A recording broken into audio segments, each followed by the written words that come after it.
Hello there. My name is Trickster. Let's begin our story. Deep in the heart of the Alabama bayou, there was an old plantation house that had been abandoned for many years. The locals said that the house was cursed, and that no one who entered its doors ever came out alive. The legend told of a family who had lived there many years ago. Family that had been torn apart by tragedy and despair. The patriarch of the family, a wealthy landowner, had gone mad and had murdered his wife and children before taking his own life. Since then, the plantation house had remained empty, its doors locked and its windows boarded up. But despite the warnings of the locals, a group of urban explorers decided to investigate the house and uncover its secrets. The group consisted of 6 people, all of whom were thrill seekers. They had heard the stories about the cursed house, but they believed that it was all just a myth. A legend concocted by the locals to scare off trespassers. As they approached the house, they could feel an eerie stillness in the air. The trees around the house seemed to sway in the breeze, but there was no sound other than the creaking of the old shutters. They cautiously made their way inside, flashlights in hand. The interior of the house was dark and musty. Cobwebs hung from the ceiling, and the floors creaked beneath their feet. The group split up, exploring different parts of the house. One of the members, a young woman named Samantha, was particularly fascinated by the history of the house.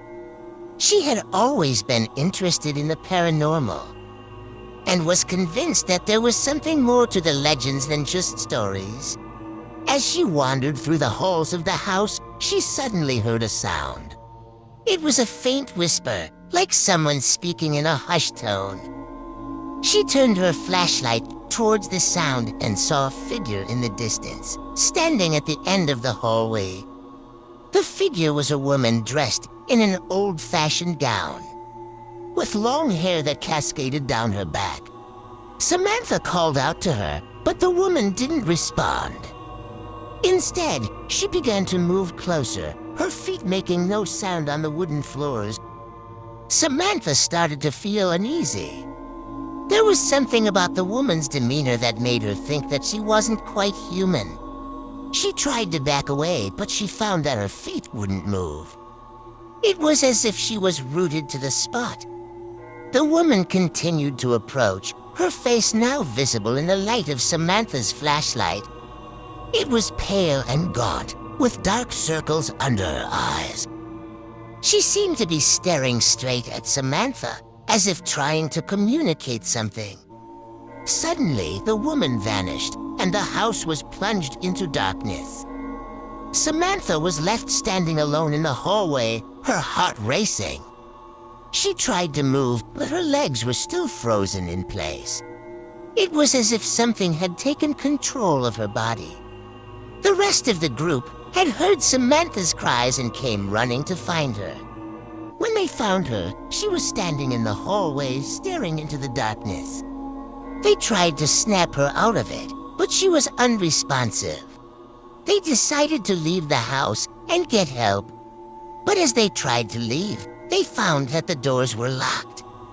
They were trapped inside the cursed house with no way out. As the hours passed, the group began to feel a sense of dread wash over them. They could hear strange sounds coming from the walls, like whispers and moans. Shadows flickered across the room, and objects seemed to move on their own. They soon realized that they were not alone in the house. The spirits of the family who had died there many years ago had returned, seeking revenge. As the night wore on, the group huddled together, trying to stay calm in the face of the supernatural events that were unfolding around them. They heard the sounds of footsteps, but when they turned their flashlights towards the source of the noise, there was no one there.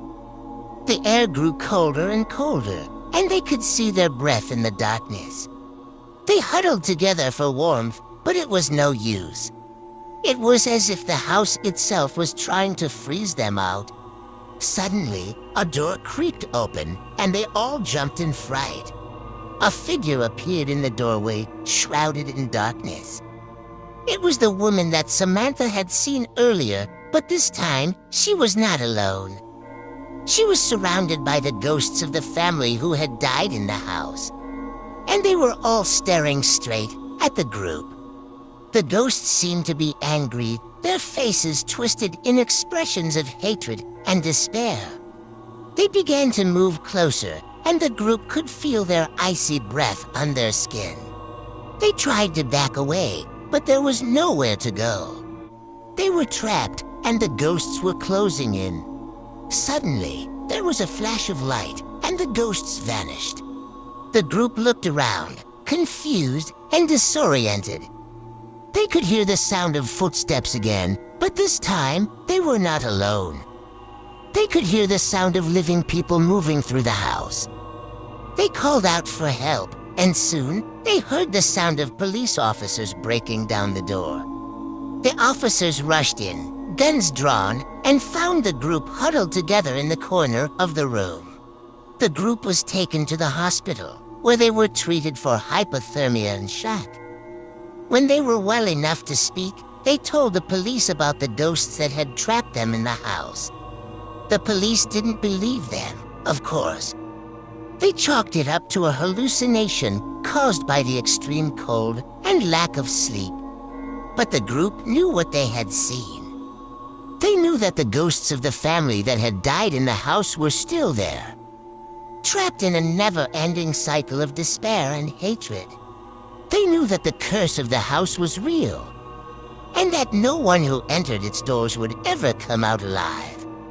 And so the old plantation house remained empty, its windows boarded up, and its doors locked. It stood as a silent reminder of the darkness that lurks in the hearts of men and the horrors that can never truly be forgotten.